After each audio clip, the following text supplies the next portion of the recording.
제가 서울 온 지 얼마 안 돼서 뭐 극장 가자고 누가 물었던 것 같아요. 최근에 본 영화가 뭡니까? 하길래 제가 한참을 생각하다가 답을 했어요. 가장 최근에 본 영화가 태극기 휘날리며 이렇게 된 거거든요. 물었던 분들이 다 넘어갔어요. 목사님, 그게 언제적 영화인데요? 뭐 언제적이나 말기나 저 영화관을 잘 안 가니까요. 가만 생각을 해보니까 그나마 가장 최근 게 태극기 휘날리며 10년 넘었다고 그러대요. 그러더니 그 다음부터 이제 극장을 자꾸 끌고 가는 거예요. 별로 좋아도 안 하는데 이거 보러 가자 저거 보러 가자 뭐 따라가긴 갑니다만 그 덕분에 좀 가긴 갔어요. 여러분, 한참 됐지만 태극기 휘날리며 가는 그 영화에 어떤 장면이 생각나나 보세요. 종손인 형님이 갑자기 군대 끌려가 버린 거예요. 동생이요, 그 형님을 집으로 돌려보내려고 동반 입대를 하는 겁니다. 그래서 같이 6.25 전쟁 때 그 난리를 치르잖아요. 지금 선명하게 기억에 남아있는 것이, 자기는 죽는 한이 있더라도 형님은 살려서 집으로 돌려보내야 된다, 이게 동생의 생각이잖아요. 그럴 때 언젠가 그 형을 끌어안고요, 형 일어나 돌아가야지 하고 고함 지르던 그런 장면들이 눈에 선하게 보입니다. 아마 그 영화의 가장 극적인 장면이 그런 장면 아닐까, 그런 생각이 들어요. 근데 우리가 이사야서를 읽다 보면 이사야서도 이 비슷한 장래사 이야기가 나옵니다. 이스라엘이 전부 바벨론으로 포로로 가 있는 거예요. 그 포로로 잡혀가 있는 이스라엘 백성들을 향하여서 이사야가 외칩니다. 일어나라, 빛을 발하라, 이러는 거예요. 이 내용이 어떻게 보면 좀 비슷한 구석이 있어요. 그 영화에서 형 돌아가야지 하고 그렇게 울부짖었는데 그 형은 끝내 죽습니다. 그 영화에서 보면 세월이 많이 흐른 후에 그 형님에게 주었던 만년필 하나가 단서가 되어가지고 그 유해를 발굴하게 되고 뭐 그렇게 되죠. 여러분, 그 영화에서는 그냥 살아서 집으로 돌아가는 것만이 목표였지만 그 목표도 이루지 못한 채 형님은 전쟁터에서 죽었습니다. 근데 이스라엘 백성들은요, 바벨론의 포로로 가 있는 그 상태에서 돌아오는 게 목표가 아니고 돌아와서 온 세상을 비추는 빛이 되어야 한다, 이것이 이사야가 외치던 메시지입니다. 근데 도무지 이루어질 수 없을 것 같은 이 놀라운 메시지를 예수 그리스도께서 결국은 이루시는 것이죠. 오늘 우리의 삶도 이들에게 주어진 이 말씀과 닮은 점이 참 많다는 생각이 들어서 새해를 맞이해서 또 새로운 한 해를 시작하면서 하나님의 이 말씀을 자세히 한번 살펴보려고 합니다.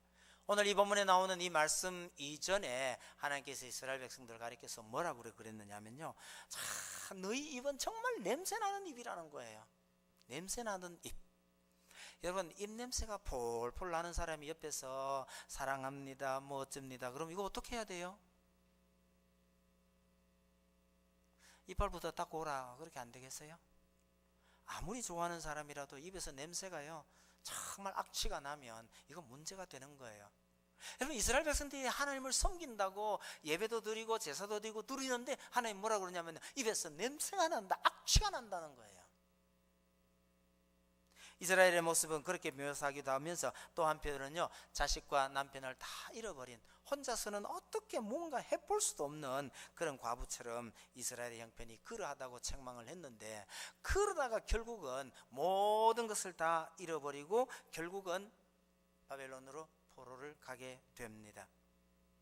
어떻게 본다면 한 인생에 비유한다면요, 이건 다 죽어가는 인생이에요. 그리고 아무 희망이 없는, 그야말로 꺼져가는 등불 같은 이 이스라엘을 향해서 선지자가 외칩니다. 일어나라, 빛을 발하라, 그렇게 말하는 거죠. 그러면서 오늘 우리가 읽은 본문 4절에 보시면 눈을 들어 사방을 보라 그러는 겁니다. 여러분, 아무런 희망도 없이 다 죽어가던 사람들에게 일어나라, 빛을 발하라 그러면서 사방을 둘러보라는 거예요. 놀랄만한 일이 벌어졌다는 거죠. 이게 도대체 무슨 의미인가를 한번 살펴보려고 합니다. 여러분, 일어나라, 빛을 발하라 그러면서 그 다음 하는 얘기가 뭐예요? 이는 내 빛이 이르렀고 여호와의 영광이 내 위에 임하였음이니라, 이렇게 말합니다. 여호와께서 돌아오셨다, 그 말이죠. 사실은 이 시대의 선지자들의 메시지를 보면 하나님께서 너무너무 냄새나는 도저히 함께 할 수 없는 이스라엘을 버려두고 하나님께서 떠나버리셨어요. 하나님께서 떠나버리시니 인간이 이스라엘에게 온갖 재앙이 다 쏟아지는 거예요. 그 재앙 중에 하나가 바벨론으로 끌려가서 포로 생활하고 있었던 것인데 하나님께서 돌아오셨다. 그러니 일어나라는 거예요. 일어나서 그 다음요 돌아가야죠. 돌아가서 거기서 하나님의 빛을 발하라, 그렇게 말씀하시는 겁니다.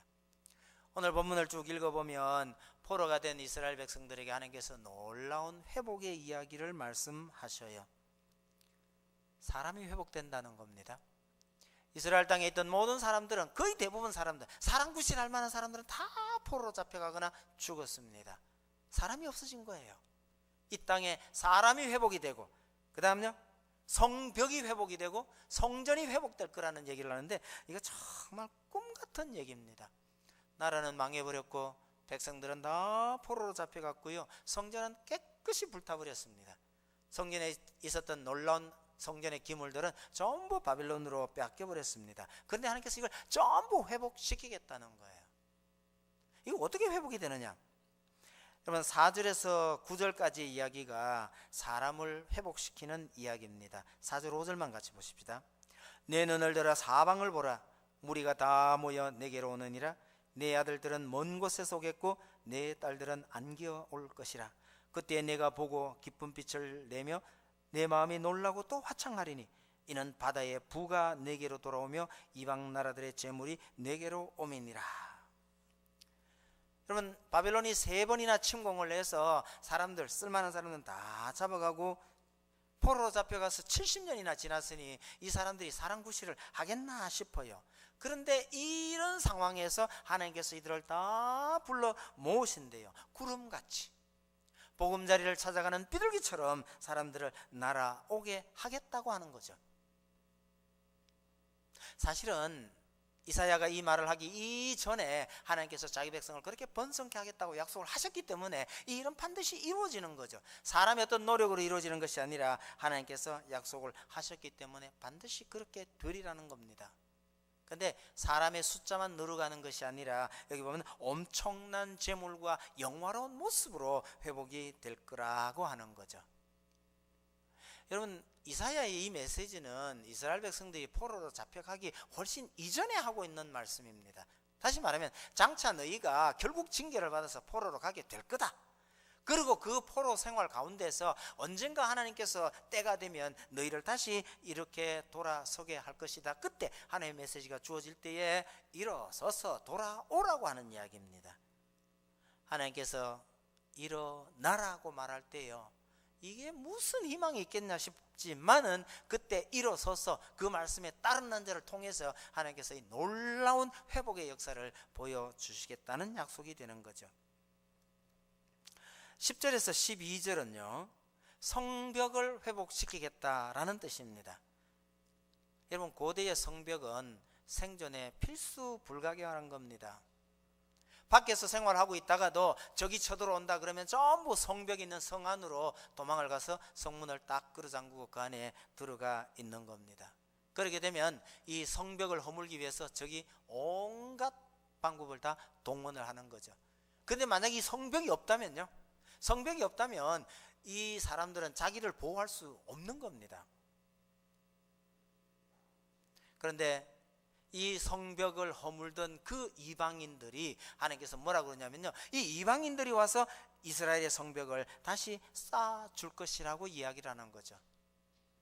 그렇게 되면 더 이상의 적은 없는 겁니다. 더군다나 11절에 보시면 내 성문이 항상 열려 주야로 닫히지 아니하리니 라는 말을 합니다. 여러분 성벽이라는 것이 적을 막기 위해서 만들어 놓은 것인데 이거는 밤이 되면 항상 닫아두는 것이거든요. 근데 이 성벽이 열려서 닫히지 않는다, 이건 무슨 말이냐 이 말입니까? 성벽을 닫지 않는다는 것은요, 이 성벽을 통해서 허물어뜨리거나 이 성벽을 통해서 침공할 대적이 없다라는 뜻입니다. 여러분 옛날 고대에서요 사람들은 늘 이 평지에서 농사를 짓다가도 대적이 쳐들어오면 다 버려두고 성 안으로 다 들어가 버립니다. 유럽의 성함들은 특히 산 꼭대기에 많이 지어져 있어요. 다 들어가 버리는 거예요. 문 걸어놓고 버티는 거죠. 그런데 평소에 문을 다 열어놓고 심지어 심한 경우는요, 성벽 더 이상 필요 없다 허물어 버리는 거예요. 그것은 굉장히 평화로운 나라가 되었다라는 것을 의미합니다. 시골 사람 서울에 올라오면요, 서울 사람이라고 위세를 많이 떨어요. 아, 촌 사람 어쩌고 저쩌고 하잖아요. 뭐 저도 만만찮게 싸워요. 서울 사람이 뭔데? 그래서 물어봐요. 어디서 살았냐고요. 뭐 잠실, 김포, 능동. 저도 한마디 합니다. 그게 무슨 서울이고? 적어도 서울이라고 생설을 하려고 그러면 사대문 안에 살았다고 해야 그게 서울이지. 안 그렇습니까? 능동이라는 것은요, 사대문 안에서 저 돌판 넘어 능이 하나 있었다고 그래 능동 아니겠냐. 뭐 제 나름대로의 생각인데 맞을 겁니다. 웃자고 하는 얘기니까 그래 이해하셔요. 제대로 된 서울이라 그러면 사대문 안을 가리켜서 서울이라 하는 것이죠. 근데 여러분, 사대문 안이요, 지금 가서 한번 이렇게 돌아보셔요. 사대문 안이요, 진짜 좁잖아, 그죠? 진짜 좁은 곳이에요. 왜 사대문 아닙니까? 바깥에 있어도 외적이 쳐들어오면 전부 철수해가지고 그 안에 다 들어가 버리는 거예요. 안에 들어가서 문 잠궈 놓고요, 그 안에서 싸우는 거죠. 그게 사대문 아니에요. 만약에 지금까지도 우리 조상들이 그 안에서만 살았다고 한다면 서울은 진짜 조그만 도시밖에 안 되는 거예요. 그런데 대적이 없으니 그 사대문 바깥으로 넘어 나와서 이렇게 살고 있잖아요. 그 성벽을 허물어 버리거나 아니면 성벽이 유명무실한 채 열려 있는 상태에서 사람들이 바깥으로 나가서 살고 있다는 것은 정말 평화롭고 크게 번성하고 있다는 뜻입니다. 그래서 10절 11절이 성벽의 회복이면서 동시에요, 이스라엘이 아주 평화롭게 사는 사회가 만들어질 것이다, 그렇게 이야기해 주는 겁니다. 이스라엘이 이렇게 회복될 거라는 이야기입니다. 13절과 14절은 성전 회복에 관한 이야기인데 자세히 보지 않으면 조금 이해가 안 될지도 모르는 그런 측면이 있습니다만, 여하튼 거기에 나오는 레바논의 영광, 잣나무와 소나무와 황량목이 함께 내게 이르러 가는 것, 이것은 전부 성전을 지었을 때 사용됐던 재료, 나무들입니다. 성전 회복을 하나님께서 시켜주겠다고 이야기했는데, 여러분, 이스라엘 백성들은요, 우리에게 이 성전이 있는 한 우리는 안전하다라고 그렇게 버티고 믿고 있었는데, 바벨론에 의해서 이 성전이 깨끗이 불타버립니다. 그 성전에 있었던 중요한 기물들은 바벨론이 다 빼앗아 가버립니다. 그리고 성전을 깨끗이 불태워버렸어요. 솔로몬이 지었던 그 화려하고 이스라엘 백성들이 그렇게 믿었던 성전을 깨끗이 불타버렸는데, 하나님께서 그 성전을 회복시키겠다, 그 약속을 지금 하고 있는 겁니다. 성전이 회복된다는 것은요, 하나님께서 다시 여기 돌아오셔서 여기에 임재해 계시겠다는 뜻입니다. 성전을 회복시킨다는 것은 하나님께서 다시 이 자리에 머물러 있겠다라는 뜻입니다. 지금 이스라엘이 당하는 온갖 불행은 하나님께서 이스라엘을 떠났기 때문입니다. 아니, 이스라엘 백성들이 하나님을 떠나도록 했기 때문에 하나님께서 떠나셨고, 그래서 이스라엘에게는 온갖 불행이 다 닥쳐왔는데, 하나님께서 성전을 회복하겠다는 것은 하나님께서 다시 돌아오셔서 이스라엘 가운데 거하겠다, 그래서 모든 것이 회복된다는 이야기입니다. 우리가 읽은 이 짧은 본문 속에 어마어마한 약속이 담겨 있는데, 어쨌든 이런 놀라운 회복을 약속하시면서 하나님께서 하시는 말씀이 딱 첫 마디가요, 일어나라 빛을 발하라, 이겁니다. 여러분, 어떻게 빛을 발합니까? 포로로 가서 마치 참 고생하면서 살고 있는데 이런 백성이 어떻게 빛을 발하겠냐, 이 말이죠. 이게 또 무슨 의미인가를 생각해 보려 하는 겁니다. 여러분, 포로 생활하면서 힘들게 고생하고 있다 해도 하나님께서 여기서 말씀하시는 이 약속을 믿고 하나님께서 일어나라고 할 때에 그 말씀에 순종해서 일어난다면 그것이 결국은 빛을 비추게 되리라라는 이야기죠. 예레미야가 그렇게 말합니다. 포로로 잡혀가겠지만 70년이 지나면 하나님께서 너희들을 다시 돌아오게 하실 것이다 그랬어요. 그러면 그 70년이 됐을 때 이제는 돌아가야 된다라고 될 때 그런 명령이 떨어지거든 순종해서 돌아오라는 이야기입니다. 실제적으로 역사적으로는 그 고레스 왕이 등장을 합니다. 바벨론이 멸망하고 바사 왕이었던 고레스가 등장해서 포로로 잡혀왔던 모든 민족들은 자기 고향으로 돌아가도 좋다 그런 명령이 떨어지는 거예요. 근데 여러분 우리가 이스라엘이 귀한 이야기를 많이 해서 그렇지 가만히 한번 생각해 보십시오. 포로로 가서 70년이 지났습니다.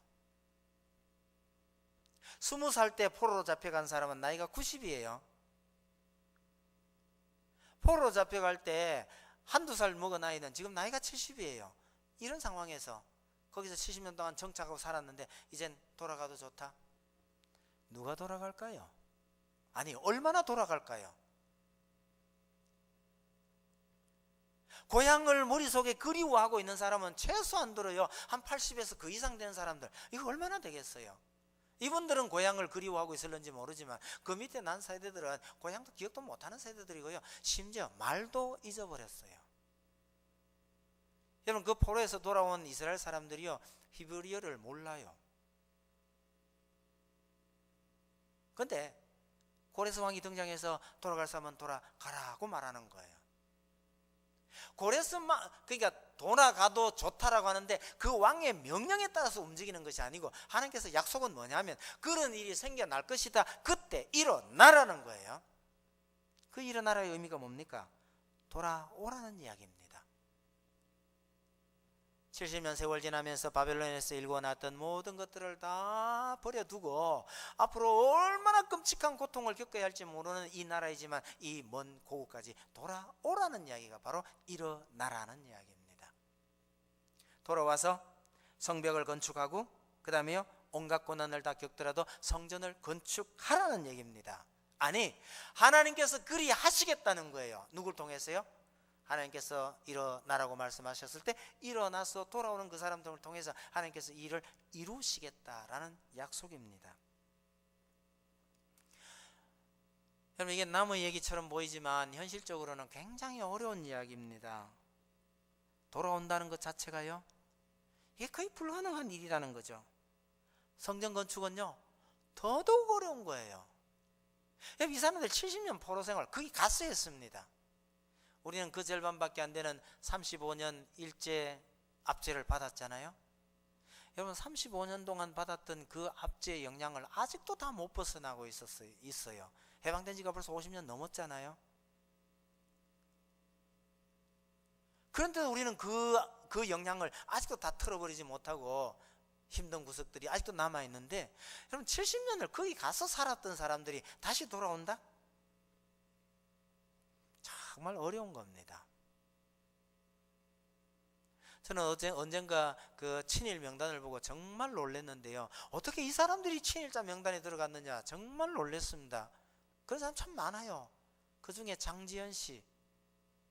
한일합병이 되던 그날 밤에 어느 신문, 독립신문인가요? 시일야 방성대곡.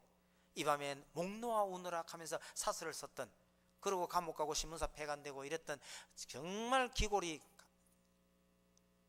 장대했던 정말 용감한 사람이었잖아요. 근데 그 사람이 친일자 명단에 들어있더라고요. 답은 이래요. 처음에는 나라의 독립을 그렇게 소망했지만 너무너무 긴 세월이 지나니까 더 이상 우리가 희망을 가질 수가 없다. 절망이 되는 거예요. 그렇게 되니 쉽게 말하면 정부의 협력자가 되는 거예요.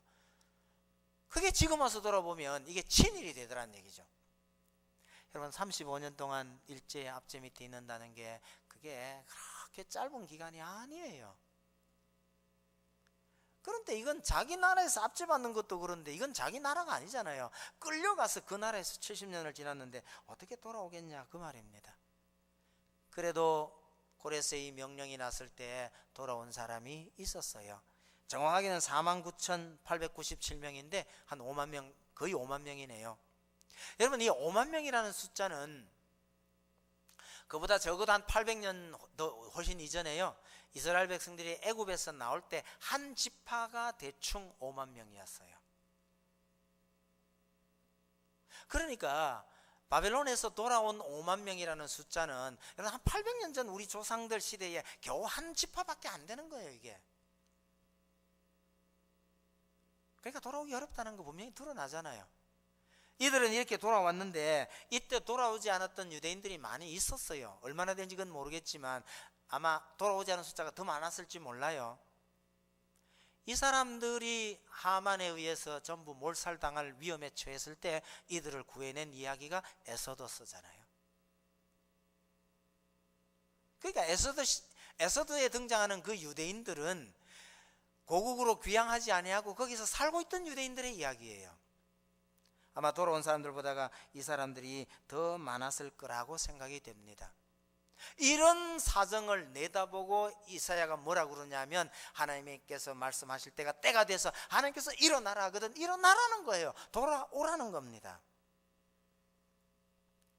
사람의 생각으로는 도무지 될 것 같지 않은 이야기라도 하나님께서 이렇게 약속하셨으니 때가 되거든 이 약속을 믿고 일어나라.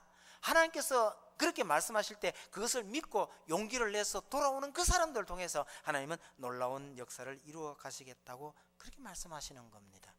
여러분, 돌아오는 것도 어렵지만 성전 건축은 더 어려워요. 이 5만 명 채 안 되는 이 숫자가 돌아와서 참 초라한 성전을 짓습니다. 능력이 없잖아요.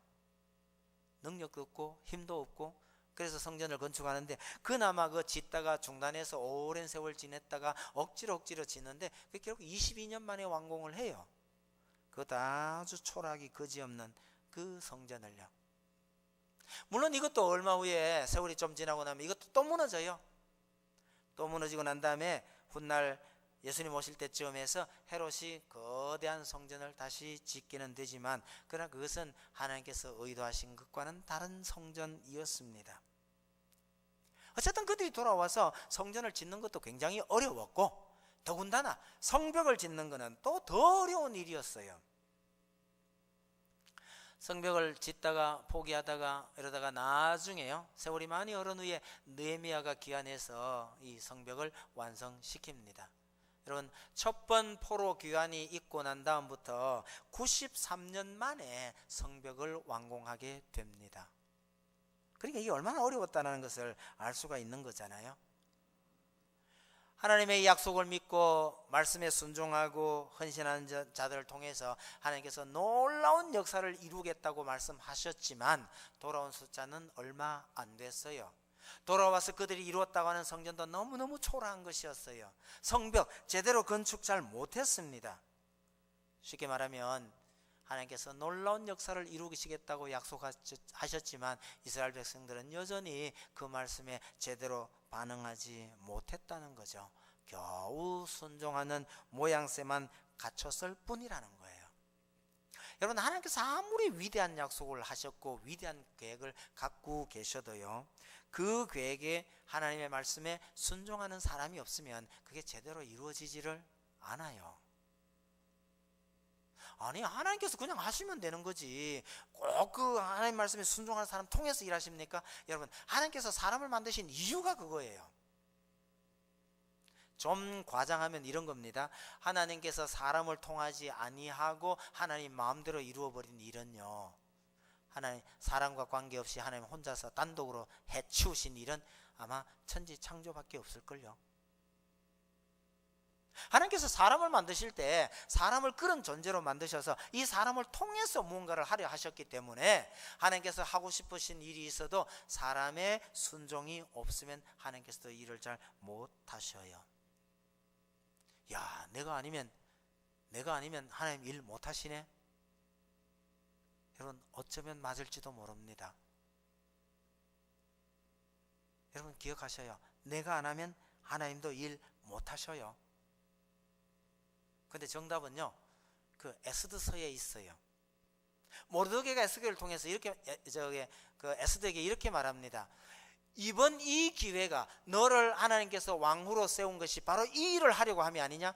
너가 말 안 한다고 할 것 같으면 하나님께서 너가 말 안 한다고 해도 하나님은 다른 방법을 통해서 우리 민족을 구원하실 것이다. 그러나 내 집은 영원히 망할 것이다. 이렇게 이야기합니다.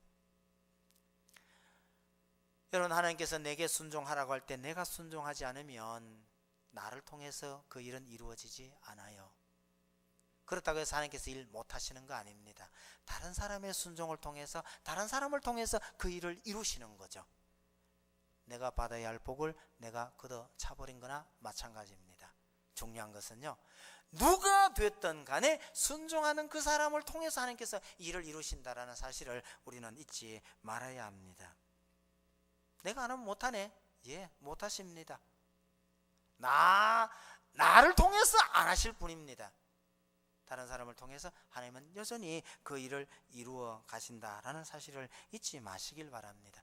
이스라엘이 하나님 말씀에 온전하게 순종하지 못하고 그냥 순종하는 척만 해버리니 이 하나님의 말씀이 온전하게 이루어지지는 않은 것 같아요. 결국은요, 하나님의 뜻에 철저하게 순종하는 예수 그리스도를 통해서 이 말씀이 온전히 이루어지는 겁니다. 형식적인 성전 건물 대신에 예수님께서 교회를 세우셨습니다. 이 교회를 통해서 하나님께서 주의 백성들을 무수히 불러들이십니다. 그리고 이 교회를요, 무너뜨릴 대적은 절대로 없습니다.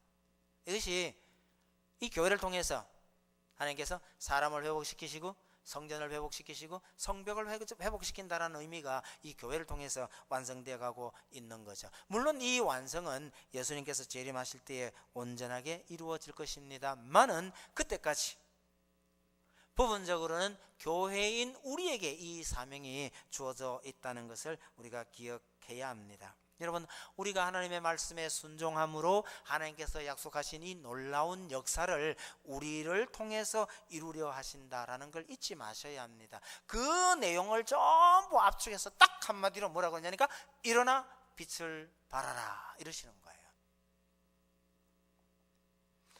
여러분, 하나님은 세상을 뜨겁게 사랑하셨지만 세상은 하나님의 이 사랑을 제대로 받아들이지 못했습니다. 여러분, 우리 인생이 그렇게 고달픈 이유가 바로 이거예요. 사람들이 인생살이가 참 힘드니까 꿈을 꾸죠.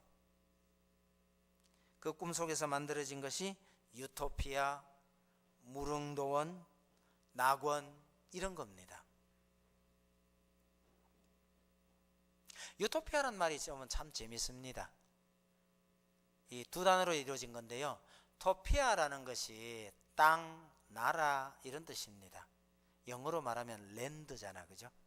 그래서 우리 주변에는요, 랜드 붙은 이름이 많아요. 뭐 디즈니랜드, 드림랜드도 있고, 가까이는 에버랜드도 있죠. 이런 무슨 랜드의 원조가 바로 이 유토피아일 겁니다. 왜냐니까 토피아란 말이 랜드거든요. 근데 재밌는 거는 그 유토피아 앞에 붙어 있는 유예요. 유. 이게 부정어입니다. 영어로 말하면 no가 되겠고 아니면 never라고 할 수 있겠죠. 그래서 에버랜드가 있고 디즈니랜드도 있고 그러니까 이 유토피아를 만약에 영어식으로 그렇게 옮긴다면 이건 네버랜드가 되는 거예요. 무슨 뜻입니까? 이런 것은 어디에도 없다, 이런 말이 되는 거거든요. 영국의 어느 유명한 극작가가 바로 어디에도 없다 하는 네버랜드란 걸 제목을 붙여놓고는 그 밑에 멋진 모습들을 그려놓은 거예요. 이 단어 자체가 이미 뭐라고 말하고 있느냐 하면요, 하나님 없이는 낙원이란 있을 수 없다라는 걸 말해주고 있는 겁니다. 여러분, 인류가 에덴 동산을 떠나고 난 이후에, 하나님을 떠나고 난 이후에 우리 인생들에게는 이런저런 아픔들이 있는 게 정상이라는 거죠. 그래서 여러분, 사람에게 너무 기대지 않아야 된다, 이런 생각 갖고 계시는 게 좋아요. 사람을 너무 의지하지 말고 사람에게 너무 답을 찾으려 하지 마세요. 어떤 사람은 부모를 잘 만나서 호강하던데 이런 사람이 우리들 주변에 간혹 보이잖아요. 때론 부럽기도 해요.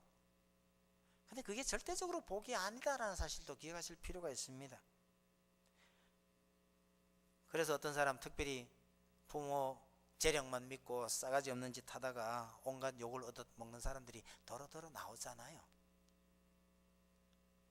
부모가 잘나서 부모 재산이 많아서 참 복이겠다 싶은 사람들도 실제로 그게 그렇게 복인지는 알 수 없는 노릇입니다. 가끔은요, 남 부럽지 않은 많은 재산을 가졌다 싶은데 보면 또 참 남이 알지 못하는 이상 병을 가지고 있어서 아무리 쌓아놓고 재어놓고도요, 그 제대로 누리지 못하는 이런 사람들도 참 많아요. 남이 보기에는 정말 멀쩡해 보이고요, 정말 행복하게 살고 있구나 싶은 사람도 자세히 들여다보면 온갖 아픔을 가진 사람들이 우리 집에 굉장히 많아요. 어차피 우리 인생은 다 이런 모습입니다. 적어도 에덴 동산에서 쫓겨난 이후에 우리는 이 땅에서 절대적인 행복이나 어디에다 내놓을 만큼 그렇게 큰 행복은 가지기가 어렵다는 뜻이죠. 그게 어두운 세상이에요. 하나님은 이 어두운 세상에 빛을 비추시기를 원하시는 거죠. 그래서 일어나 빛을 발하라고 말하는 이것이 이스라엘 백성들만을 향한 얘기가 아닙니다. 오늘 이 본문은 포로로 잡혀가 있는 그 이스라엘 백성들에게 모든 소망, 희망 다 잃어버린 그들에게 일어나서 돌아오라는 얘기가 되긴 하지만 하나님께서는 그들에게만 말씀하시는 것이 아니에요. 요한복음 시작이 그렇죠. 하나님께서 이 세상에 빛을 비추셨어요. 빛이 이 땅에 비추었는데 어둠이 그 빛을 받아들이지 않더라, 그런 얘기를 하고 있는 겁니다. 여러분, 하나님께서 이 어두운 땅, 이 고통스러운 땅에 빛을 비추시면서 그렇게 퍼져 있지 말고 일어나 빛을 발하라, 그렇게 말씀하시는 겁니다. 이 빛을 발하는 이것이 정말 영광된 삶 아니겠어요? 여러분, 우리 자신을 한번 더 돌아봅시다. 우리 삶의 원동력이 뭡니까? 내가 무엇 때문에 이렇게 힘있게 또 열심히 살아야 하느냐? 나로 하여금 이렇게 살아갈 수 있도록 만드는 그 원동력이 뭐냐를 꼭 한번 생각해 보셔요. 우리가 가진 그 어떤 것, 내가 가진 그 어떤 것을 의지하면 이거 가지고 세상 못 비춰요. 내가 가지고 있는 그 무엇을 가지고 세상을 비추라고 하는 게 아닙니다. 우리 스스로는 세상의 빛이 될 수가 없어요. 하나님의 빛을 받았어. 하나님께서 빛으로 우리에게 임하셨으니 이 빛을 비추라는 거예요. 하나님께서 우리에게 비추어진 이 빛을 세상에 비추라는 겁니다.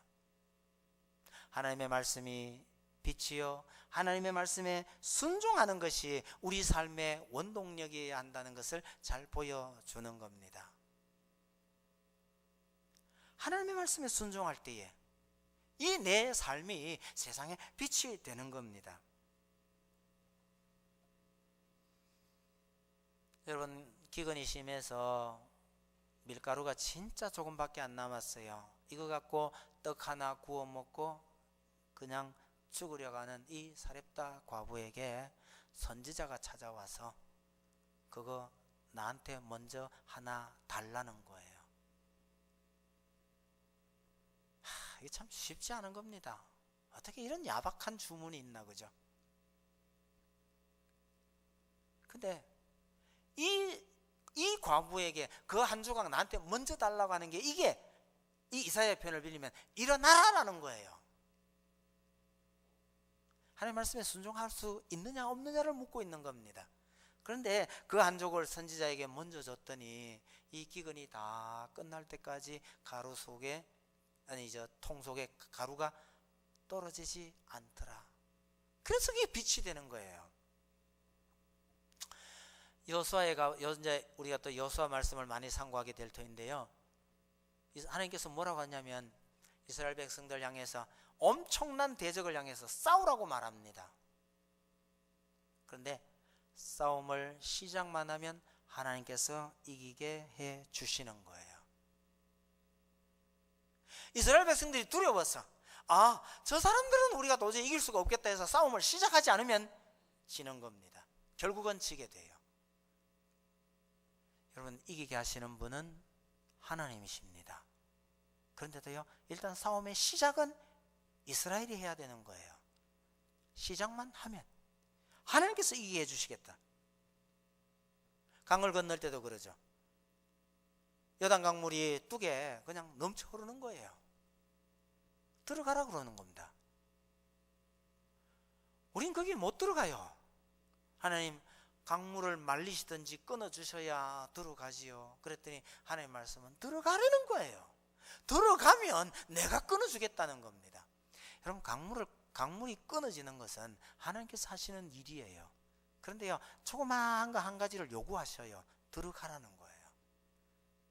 근데 이 제사장들이 궤를 메고 발을 들여놨더니 강물이 멈추어 서서 끊어지더라, 그렇게 말합니다. 여러분, 우리 그리스도인들은 하나님의 말씀을 믿고 용기를 내야 합니다. 이 하나님의 말씀이 때로는요, 내 생각하고 너무 달라서 이렇게 해서 되겠나 싶은 생각이 들 때가 참 많아요. 그런 의미에서 하나님은 참 짓궂은 분일 수도 있습니다. 일부러 그러시는 건 아닌 것 같아도 우리 생각하고 워낙 달라서 참 이해 안 될 때가 많은데, 그 말씀에 순종하느냐 안 하느냐의 차이는 그 뒤에 세상의 빛이 되느냐 안 되느냐의 차이란 말이죠. 그리스도인들은 어떻게 본다면 말도 되지 않을 것 같은 하나님의 말씀이라 하더라도 그 말씀을 믿고 용기를 내야 합니다. 현실이 너무너무 어둡고 캄캄해도 하나님을 의지하고 일어서야 합니다. 그럴 때 하나님께서 역사하신다는 거죠. 여러분, 자동차가 무슨 힘으로 갑니까?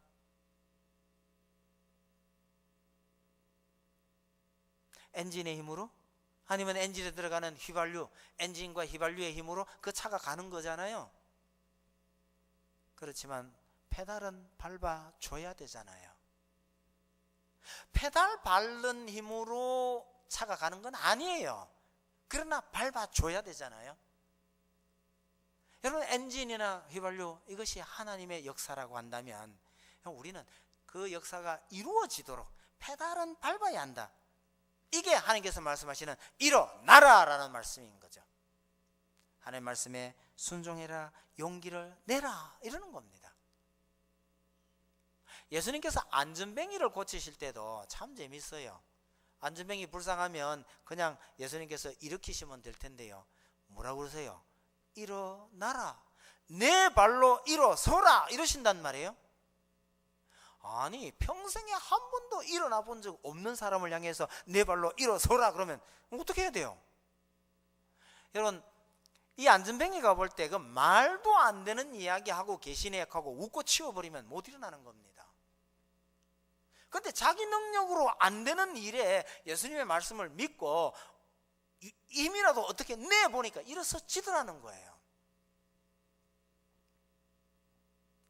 예수님께서 소경을 고치실 때 또 물어요. 네가 무엇을 원하느냐? 내가 널 위해서 뭘 해주기를 원하느냐? 그거 왜 물어요? 소경이 원하는 게 물으나 안 물으나 뻔한 거 아니겠어요? 근데 예수님께서 왜 물으시나요? 여러분, 소원을 품고 기대하라는 뜻입니다.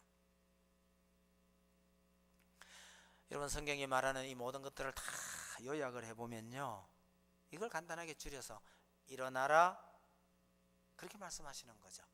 하나님 말씀에 순종해라, 하나님 말씀 의지하고 나가봐라, 하나님 말씀에 순종하고 들어가거라. 이럴 때에 들어가 보면 여러분, 내가 빛을 발하는 게 아니에요. 나를 통해서 하나님의 놀라운 빛이 세상을 향해서 뻗어나가게 되더라. 하나님의 놀라운 역사가 나를 통해서 이루어지더라, 그 말씀입니다. 이스라엘을 떠나가셨던 하나님께서 돌아오셨기 때문에 내가 너희와 함께 할 것이니 이스라엘아 일어나라, 그렇게 말씀하시는 것이고, 내가 일어나는 흉내만 내도 하나님께서 알아서 하실 것이다. 그러면 너희가 세상을 밝히 비추는 빛이 될 것이다, 그렇게 말씀하시는 거예요. 여러분, 혹시 우리들 중에 내 인생이 이 모양이냐, 매일 짜증나고 실망스럽고 그런 분이 혹 계시나요? 우리 삶을 돌아보면 그게 정상이에요. 이런 우리를 향해서 하나님께서 하시는 말씀이 있어요. 성경 말씀을 보면서 하나님께서 내게 이런 말씀을 하시는구나, 이런 생각이 들 때에 그 하나님의 말씀에 순종하면 이런 나를, 비록 이런 나이지만 세상을 비추는 빛이 될 수 있다는 사실을 기억하셔야 합니다. 포로로 가서 다 죽어가던 그 이스라엘 백성들을 향해서 빛을 비추신 그 하나님께서 지금은요, 교회를 통해서 온 세상에 빛을 비추시기를 원하시는 겁니다. 여러분, 그 교회가 바로 우리 모두입니다. 우리 모든 그리스도인들은 하나님께서 우리에게 비추신 그 빛을 세상에 다시 비춰야 하고 복의 근원이 되어야 합니다. 우리가 잘 먹고 잘 사는 것이 우리의 목표가 되어서는 아니 되고요, 우리를 통해서 하나님께서 우리에게 보내신 이 복이 우리를 통해서 우리 이웃들에게 흘러가는 것을 보고 기뻐하고 즐거워할 수 있는 그리스도인이 되어야 합니다. 그럴 때 우리가 이 땅에서 진정한 복을 누리게 되는 것이고, 그것이 하나님께서 소원하시는 바입니다. 그걸 염두에 두시고 이사야가 이 모든 내용들을 딱 압축해서 하는 말이, 일어나라 빛을 발하라. 여러분, 하나님의 말씀이라고 생각이 되면 기꺼이 순종하시기 바라고, 그 순종을 통해서 정말 우리 교회뿐만 아니라 이 어두운 세상에 빛이 되는 삶을 살 수 있게 되기를 바랍니다. 기도하십시다. 하나님 아버지, 우리 자신들의 삶을 돌아보면 너무 힘들고 어렵기만 하고 고통스럽기만 하겠지만, 하나님께서 주신 이 말씀을 기억합니다. 이 힘들고 어려운 이 땅에 빛을 비추신 우리 하나님 아버지, 우리와 함께 하시는 그 하나님을 믿고 용기를 낼 수 있게 주옵소서. 그 하나님 말씀에 의지하여서 이 어둡고 힘든 길을 잘 걸어갈 수 있도록 우리를 인도해 주옵소서. 하나님의 약속의 말씀을 믿고 그리하기를 다짐합니다. 그러할 때에 우리를 통해서 많은 사람들이 빛을 발견하게 될 것이고 주님 앞으로 나오게 될 것입니다. 부족한 죄이지만 하나님으로 말미암아 참된 행복을 누리며 살아갈 수 있는 성도들이 다 되게 주옵소서. 예수님 이름으로 기도하옵나이다.